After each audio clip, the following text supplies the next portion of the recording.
reasonably the way you expected it to go? Exactly how I expected it to go. What in there about him surprised you, if anything? I was actually surprised that he didn't come with more pressure at the beginning. I was expecting a barrage. I was expecting a lot more pressure in the first round, him to take more risks and more attempts. Kind of took me by surprise that he didn't. And, I had a little bit of, rushed a little bit. It took eight months layover, so I was expecting a lot more in the first round. I just took patient. That's when I started executing leg kicks, and I realized, he's going to sit a little bit, so let me take his legs out. You and I have talked about those layoffs, obviously, the other day, and do you feel that kind of exhaling from yourself as you're walking to the cage, knowing that you're finally going to be able to get back in there again? Oh, yeah, definitely. Yeah.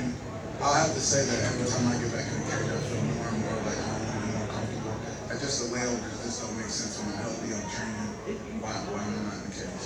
I'm undefeated and knocking guys out. How frustrating is it that you don't have, the biggest problem you have is you don't have enough fights. So, all these guys, the Roy Nelsons, the Mitriones, go, well, he's not ready yet. He doesn't have enough fights. And yet, it's the catch-22. You want experience. You want these big fights. And they say, well, he doesn't have experience.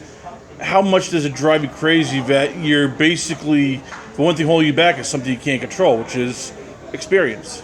Right. How am I going to get that experience in the cage?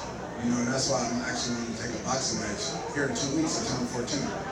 To get more ring time, more hand time, and become a complete martial artist. This whole thing, I'm not a wrestler, I'm a martial artist. I'm trying to be a complete martial artist. So it's just getting more competition. In wrestling, we compete every Saturday, we have a tournament, or every couple of weeks. So that's kind of frustrating, especially when I don't get all the sparring I should, because it's hard to find sparring partners at heavyweight who want to bang every Friday. Are you happy to put this fight behind you? Because there's a lot of he said talk about how this fight came together. Obviously, you guys have known each other for a long time. That's sort of tit for tat. Are you happy to just put this fight behind you and move forward with your career? Yeah, this is just like any other fight. That stuff didn't really bother me at all. I just thought that he had asked for the fight. And that's how it was presented to me, that he had asked for the fight. And if you asked for the fight, I would take it. So that's the only thing that works for me. What did you guys talk about afterward? Oh, I just told him, hey man, I know you didn't ask for the fight. Good job, congratulations, keep your head up, man. Let's get the neck afterwards, catch up. And he was cool with you? Yeah, he was cool. Yeah. This is our job. It's like you can't be mad at somebody for going home. You feel like he's the kind of guy that you might see again down the road? You guys are still both same points in your career, same amount of fights in. You're obviously in the same division, and you're both finishers. You feel like definitely, I definitely think I can be seeing Rudy again. I think a lot of guys are gonna have a hard time being Rudy in the future. He's going to get better. He's going to go back, get better, develop more, and he's going to come ready next time.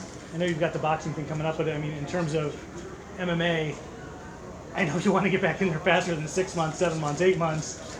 What kind of opponent do you ask for? What kind of time frame do you ask for? They've got a lot of shows coming up here in the last quarter of the year. I'm healthy and I'm ready to go, so whatever's going to get me paid. Really, I'm just trying to get back in the cage and build my brand.